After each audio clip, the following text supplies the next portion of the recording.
Listen to me!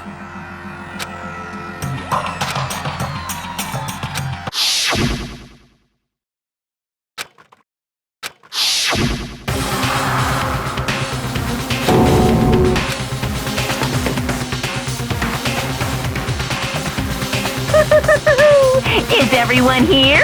Okay then. Please board the elevator in front of you, which will transport you to the courtroom, where all your fates will be decided. I'll meet you all down there. I'll be waiting. Got it!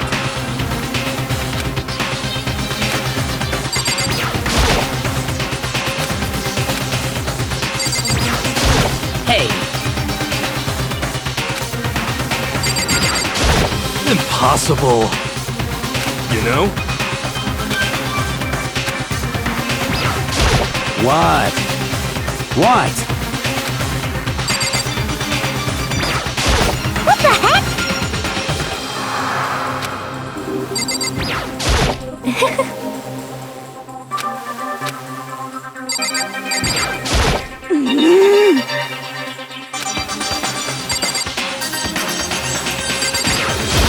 You know what I mean.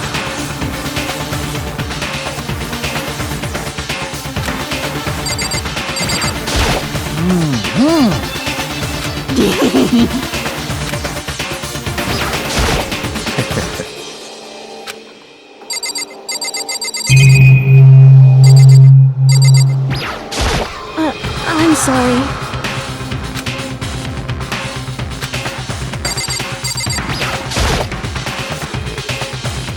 Well then. Yes, indeed. Hey. Makoto.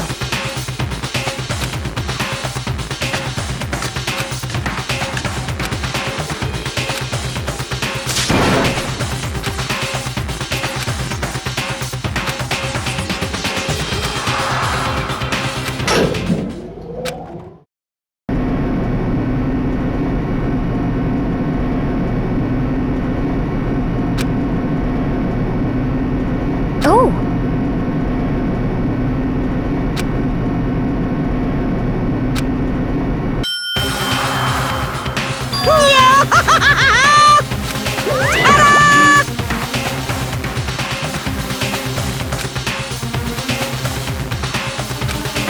Shit.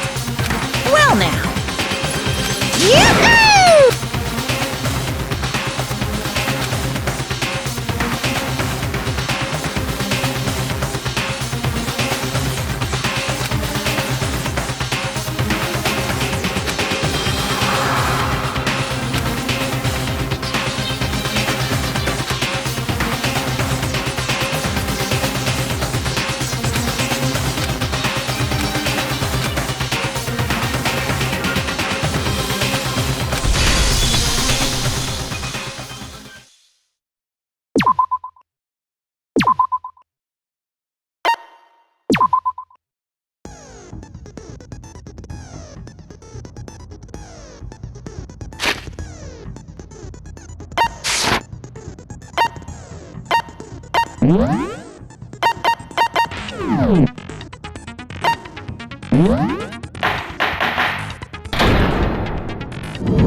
Let's begin with a basic explanation of the class trial. So, your votes will determine the results. If you can figure out who done it, then only they will receive punishment.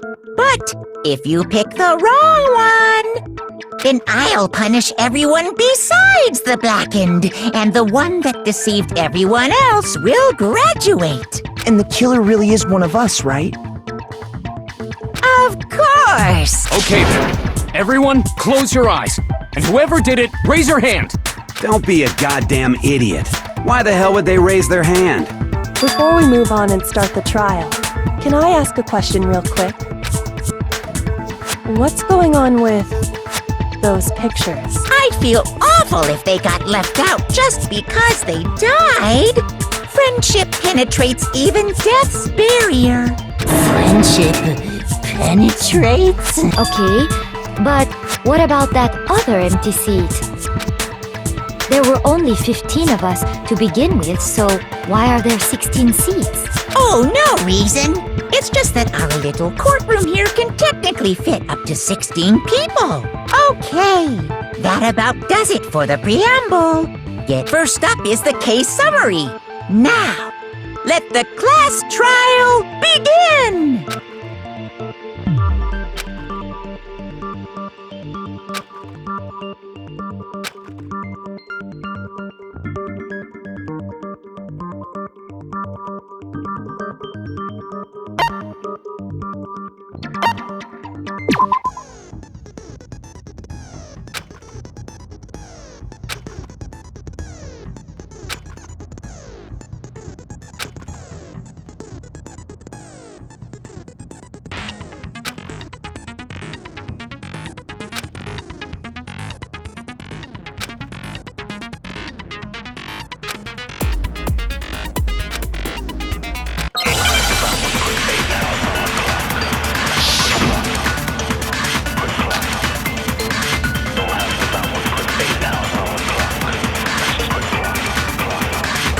I assert that the one who was murdered was Miss Sayaka Maizono!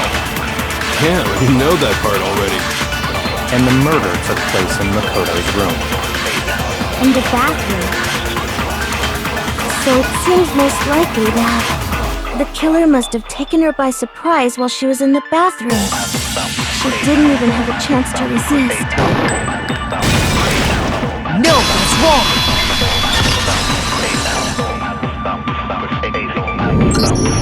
Just a second, Chihiro. Try to remember how my room looked. With the way things had been damaged, I think we can definitely assume there was a struggle. A struggle? Between who and who? Between Sayaka and the killer, of course. So you're saying Sayaka wasn't caught by surprise in the bathroom? She must have been attacked in the main room first. Then, she ran to the bathroom to try and hide. The killer followed her in, and that's where they finished the job. That much should have been obvious after taking one look at the scene. It shouldn't even need explaining. Sorry. Okay, so what's next? Next is the subject of the murder weapon. Wow, this is starting to sound like a real trial.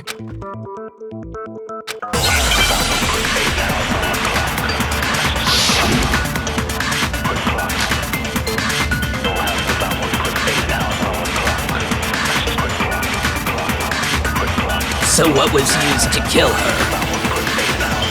There was some kind of sharp object thrust into her stomach. Without a doubt, that is the murder weapon! So the killer used some random knife they had on him. How could anyone do something like that? That son of a bitch!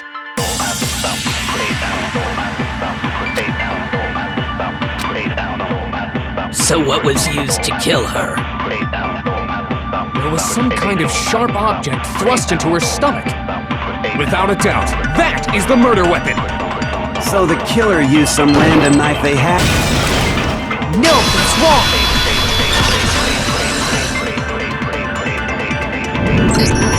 wrong! No. I do think it was a knife, but not just any knife. I'm almost positive it was a kitchen knife. Huh? A kitchen knife?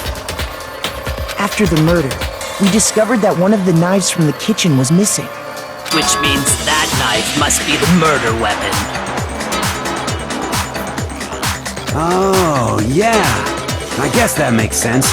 You could sort of see the weapon sticking out of her stomach.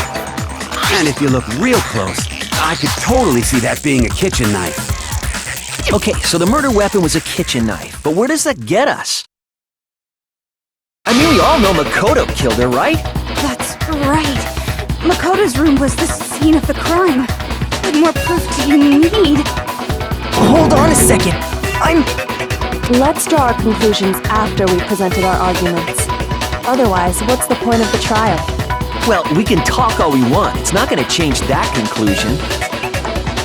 I don't think that's true at all. I'm sure if we keep at it, something new will reveal itself. You really believe that?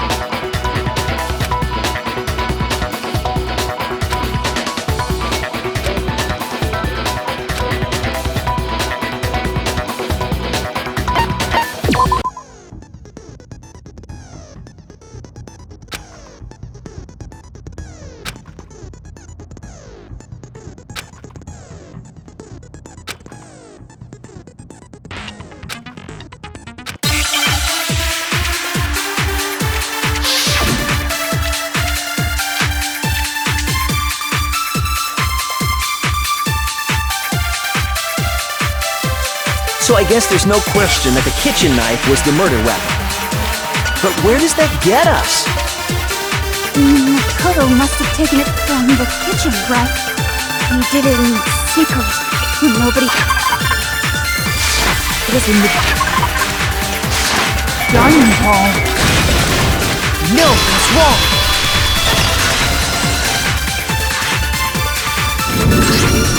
Okay, wait. Hold on. I didn't take the knife from the kitchen. Next, you're gonna say you're not the killer, right? Go ahead and say it all you want. Well, what if I have a witness? What do you think, Hina? Huh? Remember what you were telling me earlier?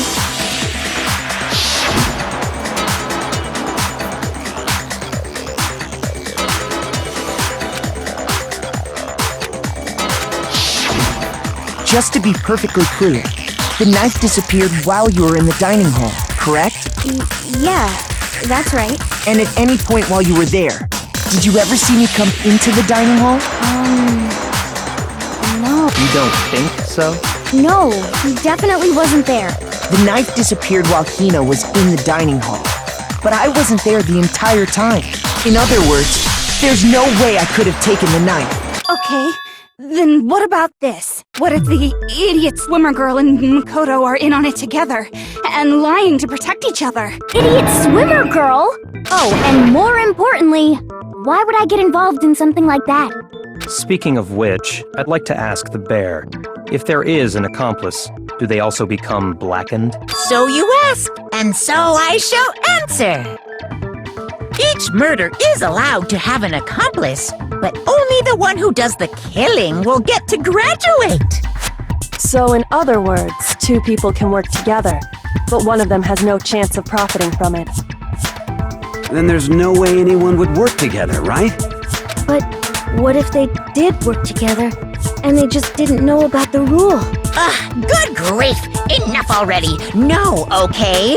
There are no accomplices in this case! Oops! Did I say that out loud?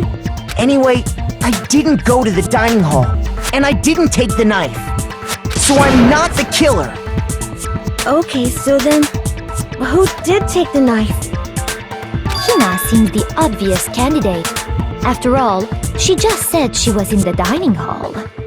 No way! I swear it wasn't me!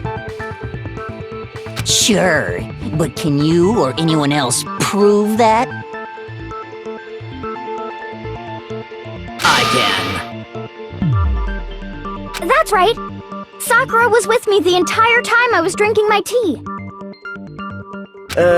I hate to have to ask, but just to be sure, Sakura's...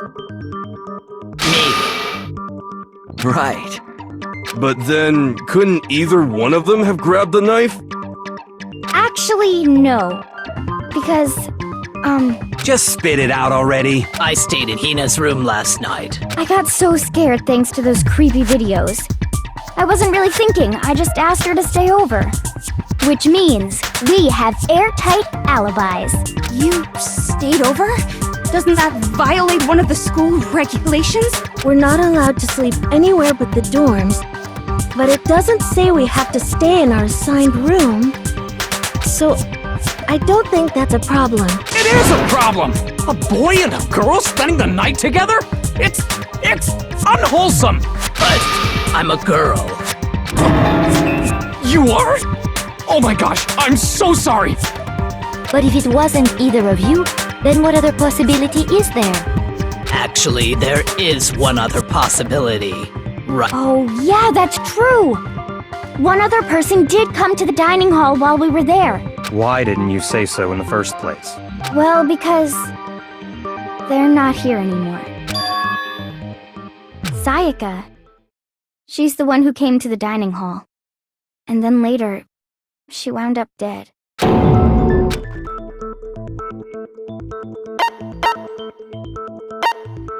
I got it! Then, Sayaka is the one who took the knife? That's the only possibility. And thinking back on it, she was acting kind of unusual. When she came into the dining hall, she didn't even look at us. She just went straight to the kitchen.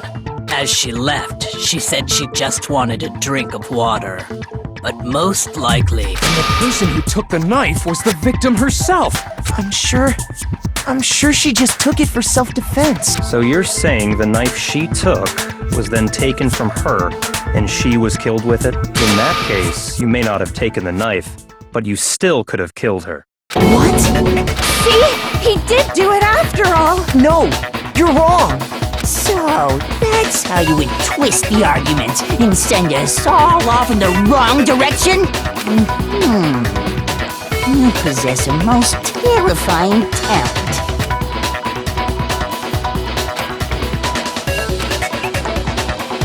Hold on. It's still too early to decide conclusively that Makoto is the killer, wouldn't you say? Because you see, if the room did belong to the killer, then they did something most bewildering. And until we unravel that little mystery, you simply can't declare that he's the killer. Bewildering? What the hell are you talking about? Something was missing from the scene of the crime that by all rights should have been there. You know what I'm talking about.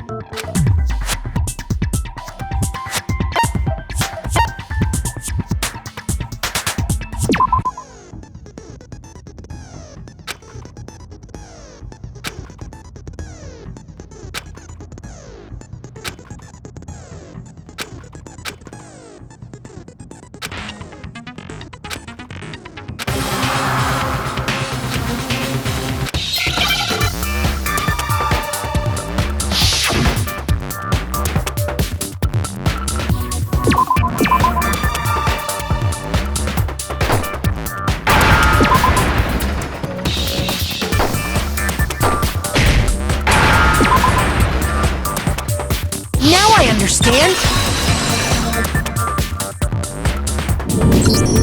That's right. There wasn't a single hair on the floor. So, the culprit removed some evidence? Yes.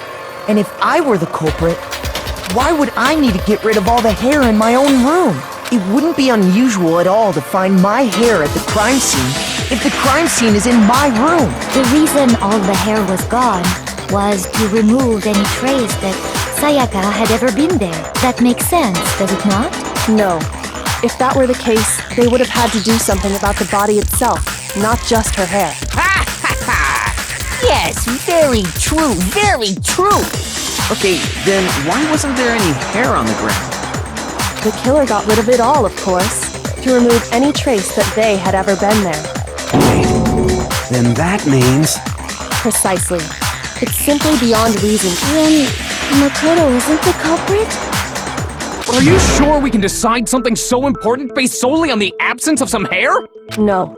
There are other reasons that prove why Makoto couldn't have done it.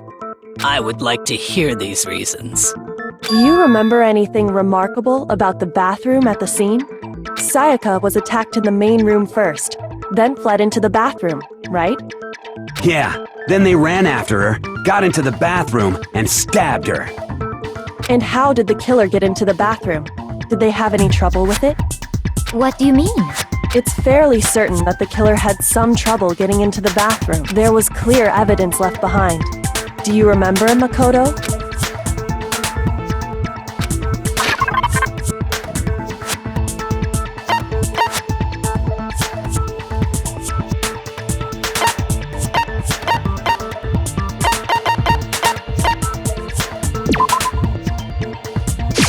I got it!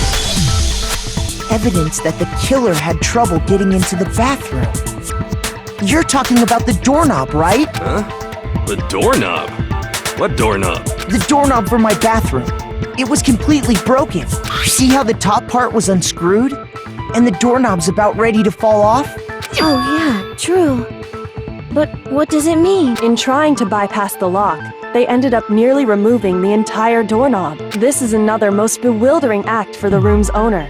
It proves Makoto is beyond suspicion. So what? You're saying he wouldn't break the door in his own room? But if the only choice you have is to break it, you break it. There's nothing bewildering about it. You still don't see?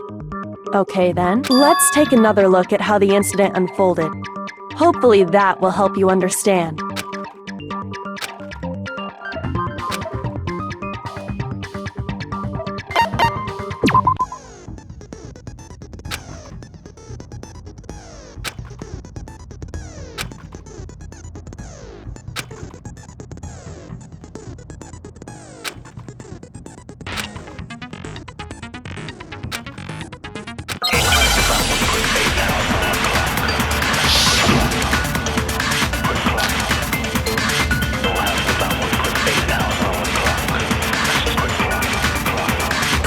The incident took place in Makoto's room.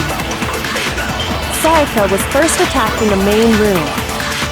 She then fled into the bathroom. Then the killer ran after her. And they got into the bathroom. At that point, the killer had to try and bust down the door, because Sayaka had locked it. No, that's wrong!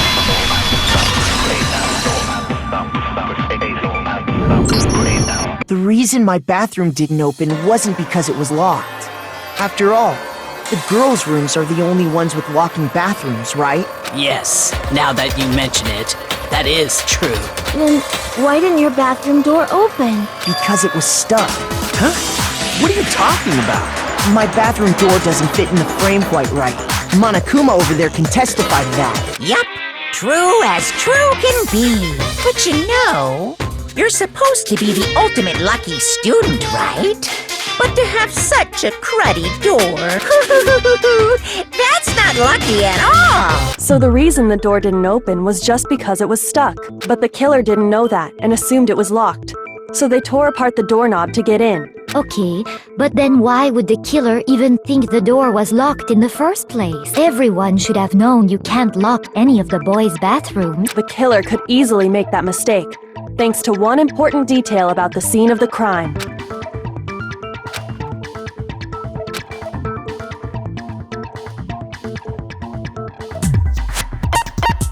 I got it! The killer must not have realized that it was my room. What? Are you saying the culprit didn't even know where he was? That's inconceivable! And yet, he's absolutely right. Say what? Well, to be more specific, what the killer didn't know was that Makoto and Sayaka had switched rooms, which is what led to the misunderstanding about the bathroom. Then there would have been a lock on the door, and they would have had to break through! So they had no idea how unnecessary their actions were. Ultimately, we can't know if it came open by force or simply by accident. The killer must have been considerably confused, with no idea how they actually got the door opened. Regardless, it was a pointless act. Wasting time trying to break down a door that wasn't... Definitely something I wouldn't do, since I would have known exactly why it wasn't opening. Right? That is a definite possibility. So the killer would have to be someone who didn't know they'd switched rooms? Then Makoto couldn't have done it. Okay, then who did do it? I'm sorry, but I give up! Quit without saving! But what happens if we can't decide on who we think did it? Well, why don't we just vote right now? Majority rules! Majority rules? Do you really think that's a good idea? Yeah, our necks are on the line here. Someone seriously needs to do something. For serious. Does no one have any other thoughts or questions? It does not matter how trivial they may seem. Oh, as a matter of fact, I do have one question. Oh, you don't gotta sound so disappointed. It's fine, it's fine. Just ask your question. Oh yeah. Okay, so, well, I was just wondering, how did the culprit get into Makoto's room in the first place? Yes. How did the killer get inside? Maybe Sayaka just dropped the key somewhere and the culprit picked it up. That's possible, right? I don't think so. That seems way too convenient. Then, maybe someone picked the lock? Negative! If you remember, Monokuma made it quite clear that the locks are all unpickable. Fine.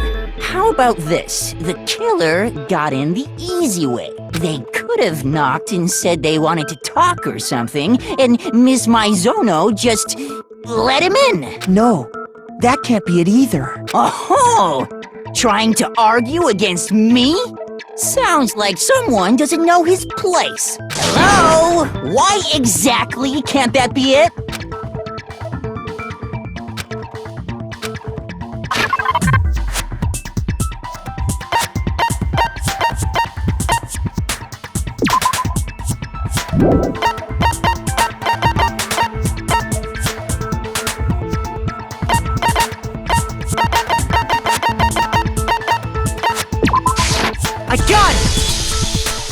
Because Sayaka was already scared, remember? That's why she asked me to switch rooms in the first place.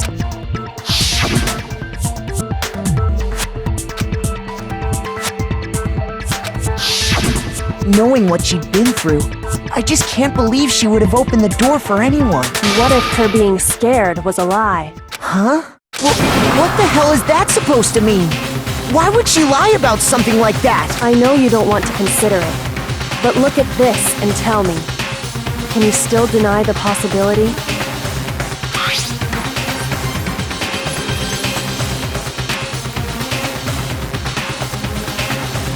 I found a notepad during my search, and I shaded in the top sheet with a pencil. And these are the words that appeared. Oh man! I've totally seen people do that on detective shows. When you write, it can leave an imprint.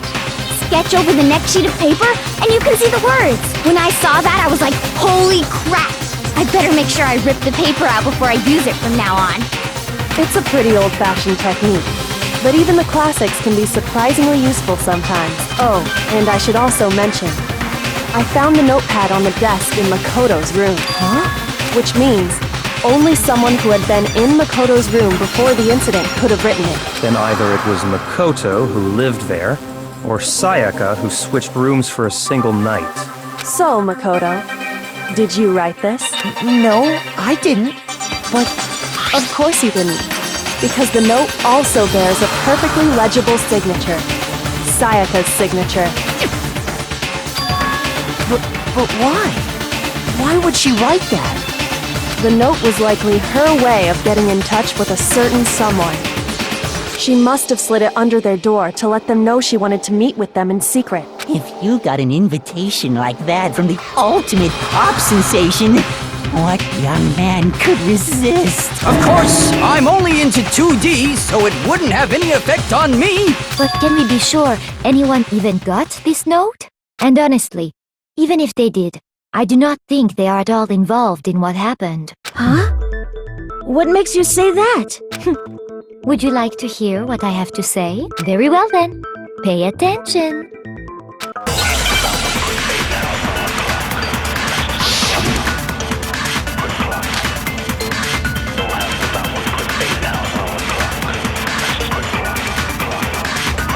Sayaka and Makoto switched rooms, correct?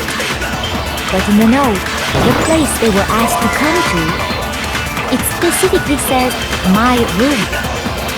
I see. So if someone read that note, then they would have gone to Sayaka's room.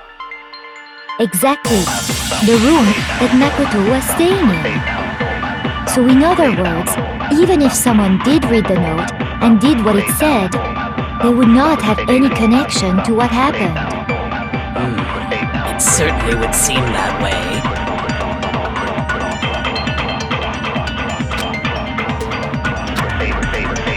Sayaka and Makoto switched rooms, correct? But in the note, the place they were asked to come to, it specifically says, my room.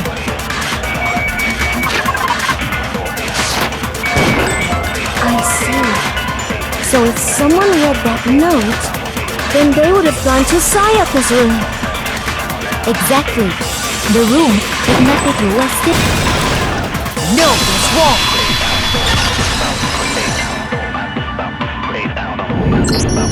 The nameplates on Mai and Sayaka's rooms got switched. They got switched? That's right.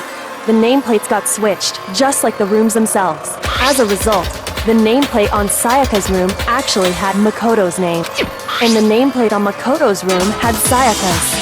So what you're saying is, the room Sayaka was staying in was actually marked as her room. Then, if someone did do what the note said, they would end up at Makoto's room where Sayaka was. Plus, their rooms are right next to each other, so switching the nameplates would be no problem. And the one who switched the names was... well, of course it wasn't you, right, Makoto? Right? Okay, then who did it?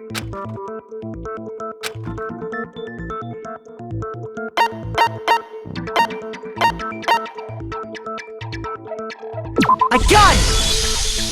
Me and Sayaka were the only ones who ever knew about us switching rooms. So the only other person besides me who would even know to switch the nameplates was Sayaka. You can also infer as much from her note.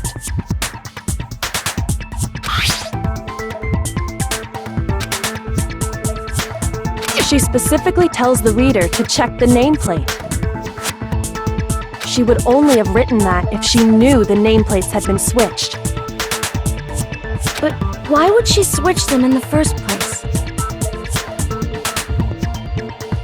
She wanted someone to come to the room she was in, and also hide the fact that it was Makoto's room.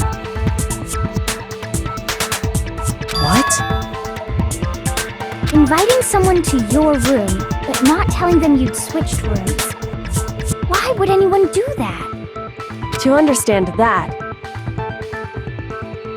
we first need to understand what happened after she invited the person into the room. That's where the answer lies. What happened then was probably whoever she invited over came in and attacked her. We figured it out! We know who did it! Whoever she invited over is the culprit! But we still don't know who it is, you goddamn idiot!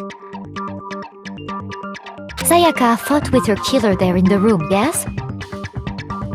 Perhaps the answer to our previous question lies in that initial struggle. Yes, I think you're right. Then... we just have to figure out what happened during the fight, right? That reminds me. There was a replica sword at the murder scene. Was that perhaps used during the fight? Oh yeah. What's the deal with that sword? Sayaka suggested I should hold on to it. I thought it might come in handy if I had to defend myself.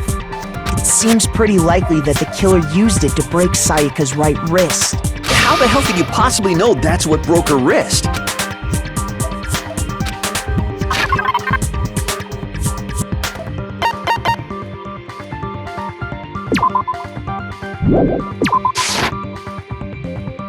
Shoot!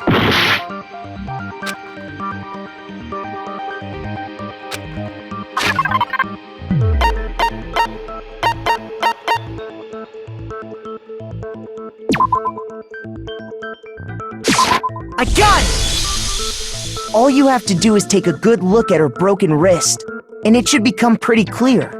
Right there where her wrist is all swollen. There's something glittery there. See? Is that gold? It sure is. Specifically, the gold coating from the replica sword. You barely have to touch that stuff, and it'll stick right to you. And there's some on her wrist because... I got it! Because she got hit with the sword, right there on her wrist! I see. And so the truth draws ever closer. Alright, then it's about time to solve this mystery.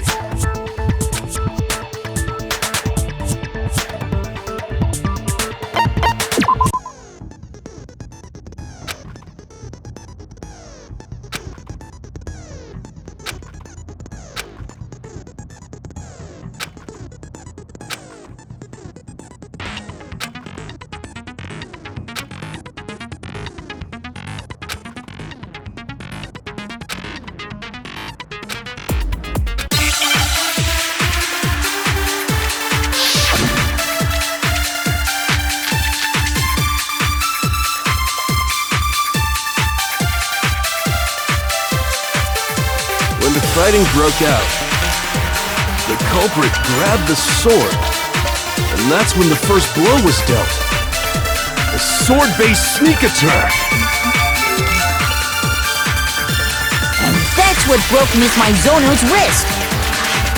So, she tried to fight back. She grabbed the kitchen knife she had hidden in her leg.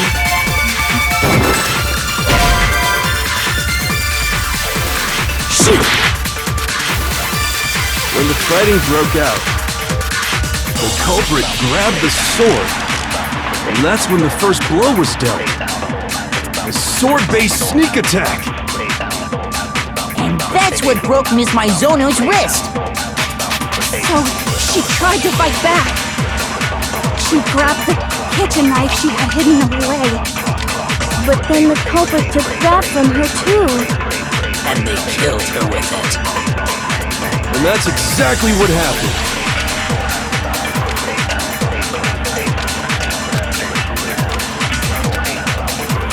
When the fighting broke out, the culprit grabbed the sword, and that's when the first blow was dealt. A sword-based sneak attack. No, that's wrong.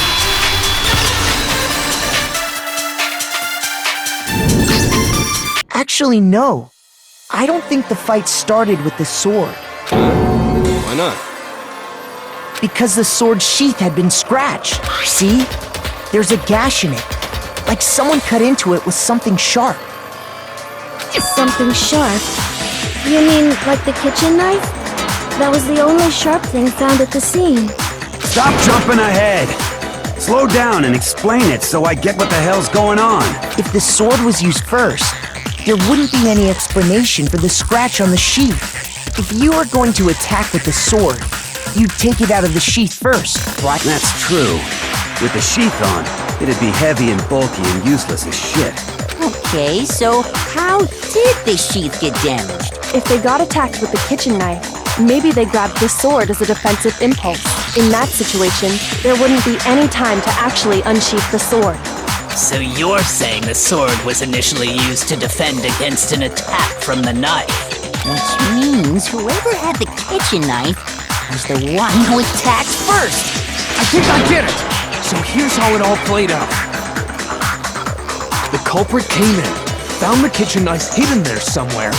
Then they took the knife and attacked Sayaka before she knew what was happening. So she grabbed the sword to defend herself. But then the culprit took that from her too. Then, after they broke her wrist with the sword, they took the knife and finished it. Sorry, but I don't think Sayaka used the sword to defend herself. What? How the hell can you not think that? Because she never held the sword at all. There's a certain part of her body that makes this clear.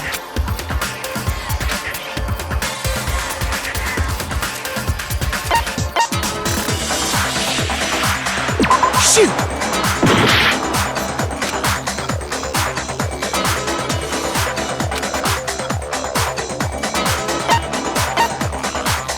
Shoot!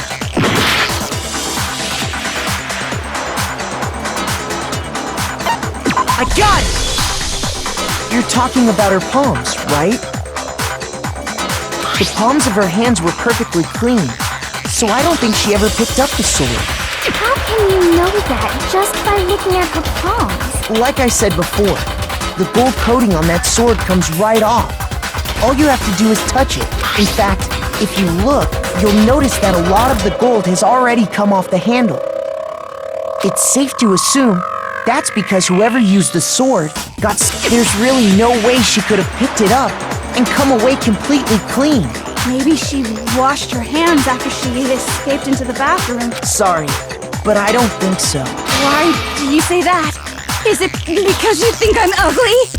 No, that's not it at all.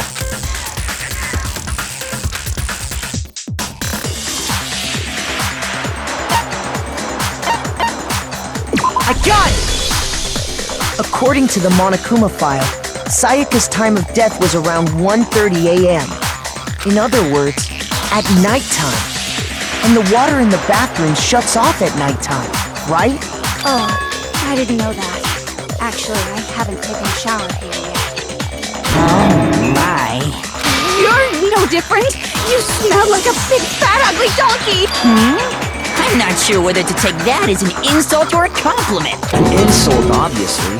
So anyway, if Sayaka never touched the sword, then that means the killer is the only one who used the sword. But hold on, if that's right, then the one who damaged the sheath with the kitchen knife was...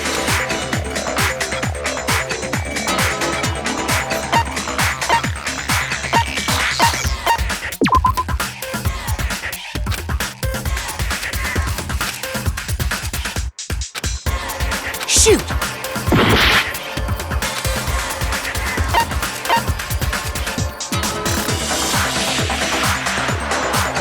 I got it! Sayaka? She had the kitchen knife? But we already said that the attack started with... The person with the knife attacked first, and the sword was used as an impromptu defense. Then the one who attacked first was... Sayaka? Now do you understand? She wasn't a blameless victim in this. No, far from it. It's almost as if she'd been planning to commit a murder of her own. She took the knife from the kitchen, then invited the culprit to the room she was staying in. And if it's true that she had the kitchen knife and attacked without provocation... Indeed. These are all the actions of an assailant. Which brings up another point. Makoto, Sayaka was the one who suggested you two switch rooms. Or maybe the reason she wanted to switch rooms was so that she could pin the crime on you. That is a possibility, is it not? Sayaka wanted to... on me? That would also explain why she would switch the nameplates. She wanted to get whoever she had targeted to come to Makoto's room where she was staying. And by committing the murder there, instead of her room, that would implicate Makoto. But for that to work, the target had to be lured out while still keeping the room swap a secret. If the target knew she had switched rooms, they would have become suspicious right away. So all that's why she switched the names? But doesn't that plan seem a little risky? For one thing, even if her plan worked, Mr. Naegi would just tell everyone they'd switched rooms. I don't know. I'm not sure our soft-hearted Makoto is capable of that kind of cutthroat behavior. I'm sure Sayaka realized the same thing, which is why out of all of us, she asked him to switch rooms. Plus, she was the ultimate pop sensation, a totally forgettable kid, or a national superstar. Who are you more likely to believe? Wait, then you're saying she had this all planned out? Holy shit! But in the end, her plan backfired. She launched her attack with the knife, then found herself under attack. That must be when her wrist got broken, and she was forced to drop the knife. The tables were suddenly turned on her, and she died at the hands of the one she'd planned to murder. Just hold on! That can't be true! Because... Hey! You guys have totally derailed the argument! You're being super boring right now. Come on, hurry up and decide who did it! Wouldn't it be awful if I had to punish you all just because you ran out of time? Oh yeah, we gotta decide who we think did it. Makoto, right now you just need to concentrate on figuring out the answer to this mystery. If we can't uncover who murdered Sayaka, it's over for all of us.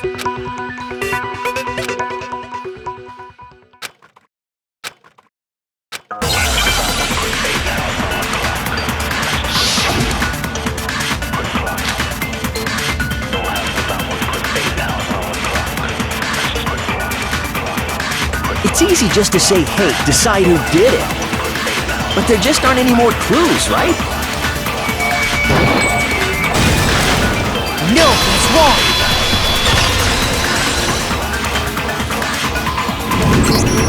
There still might be one clue left. Sayaka's dying message. Dining, wait, what did you say? The dying message. She wrote something on the wall behind her, remember? 11037. Written in her own blood. Well, before we get too far into that, I need to ask, can we really be sure that Sayaka is the one who wrote it? I got it! Her left index finger had blood on it. That could only be because she used that finger to write the message. I see. She broke her right wrist during the fight, so she'd have to use her left hand to write. Sure, I think we can all agree Sayaka wrote it. But still, what the heck do those numbers mean? 11037? Hey, Chihiro. You're a computer nerd or whatever, right? You should know all about numbers and shit. No, that's not... Yes, I'm a programmer, but I don't see any kind of meaning in these numbers. Of course. It's because they're not numbers. Oh, Yeah, it looks like... Huh? What? No, it's just... look at the numbers, assuming they're not numbers. Don't these first two, 1, 1, look less like two numbers and more like one letter? Ah, you're right. The connecting line is barely there, so I assumed it was 1, 1, but looking at it now, you could also read it as an N. Whoa, you might have finally just said something worth a shit. Our little gray cells are really getting excited now. But even if that really is an N037, doesn't make any more sense than before. Rotate the image 180 degrees. Oh my god. Now I see. She wrote down the killer's name. Huh? You just shot past the clue part and right onto who did it. So, whose name did she write?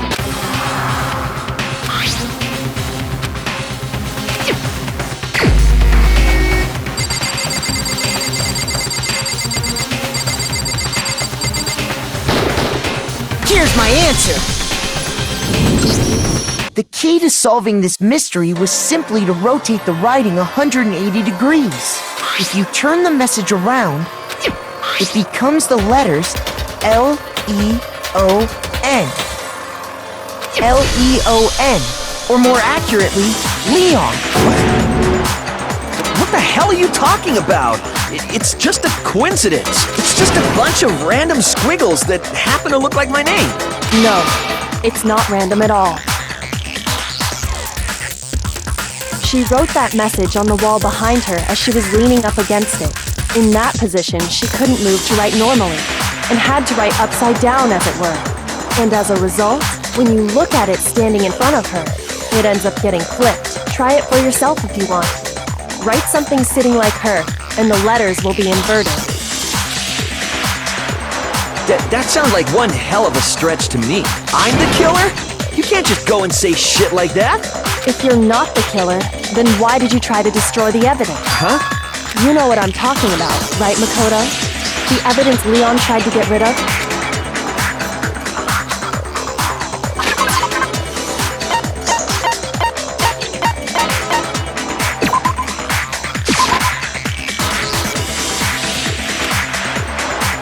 Shoot!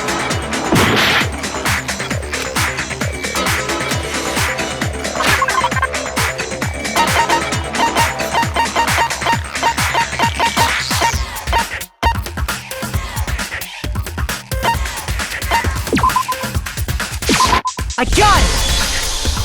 You mean the burnt shirt piece I found laying on the ground by the incinerator, right? As the killer stabbed Sayaka, they must have gotten some of her blood on them.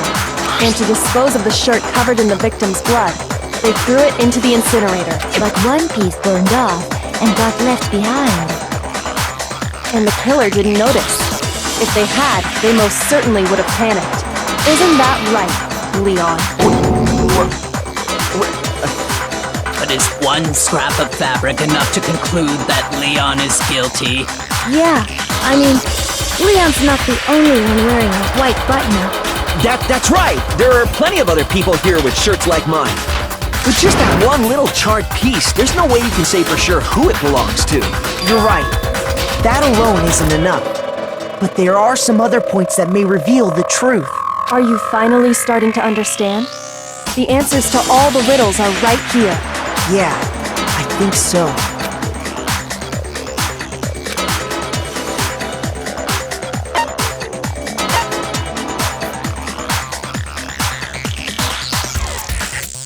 I got it!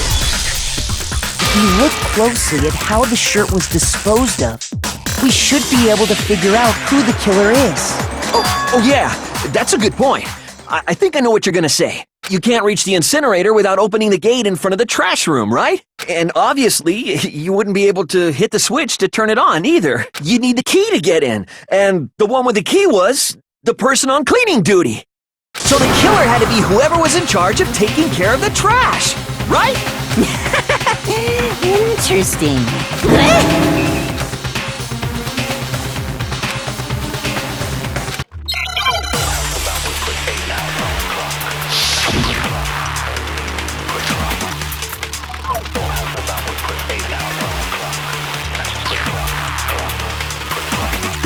to the trash room. Whoever was on cleaning duty must have had it, right?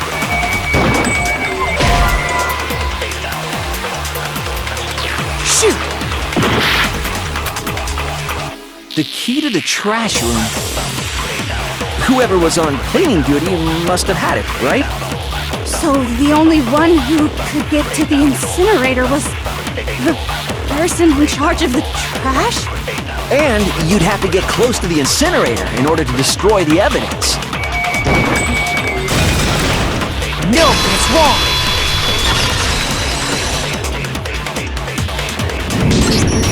Hold on. I think I know how someone could dispose of the evidence without using the trash room key. But if you can't get past the gate, you couldn't possibly turn on the incinerator, could you? Yes, you could.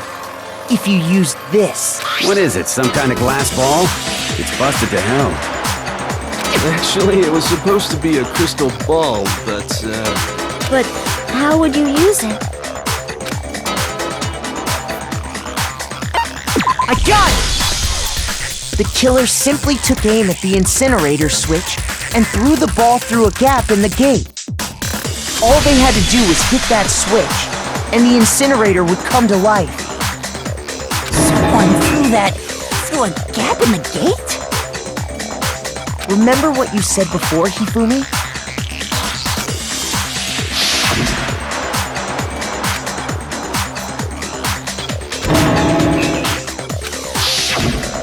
Hifumi had the key, so the only way the incinerator could have been turned on without his knowledge was because the killer was able to hit the switch without opening the gate. Once they got the incinerator going, all they had to do was ball up the shirt and toss it in. Hey, come on! What the hell is this? All you have to do is look at the scene to know that the killer never actually went inside the trash room.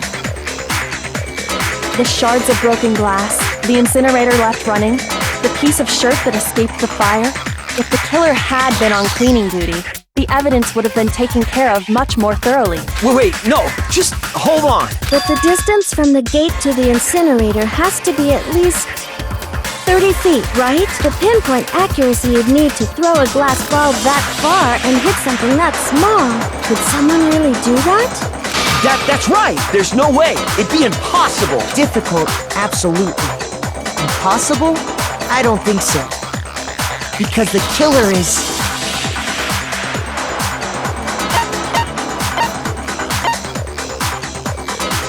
I got it! Because the killer is the ultimate baseball star. Isn't that right, Leon? Do you have any idea how stupid you sound right now? A target 30 feet away would surely be little challenge for the ultimate baseball star. You can't be serious. I'm not the killer! These goddamn shepherd brains have got it all wrong, I'm telling you! You still won't admit it? Okay then. Makoto, go ahead and review the incident one more time to make his crime perfectly clear. And with that, we can end this. Listen to me! What the hell do you mean, end this? Say what you want, Leon. But all the questions have been answered, and the truth has been revealed. Now here's what happened.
exactly what happened. I think I'd better take one more look back at the case from the beginning. Last night, the killer went to the room Sayaka was in. In other words, my room. From what we can tell, Sayaka invited that person there intending to kill them. She attacked them with the knife she'd taken from the kitchen earlier.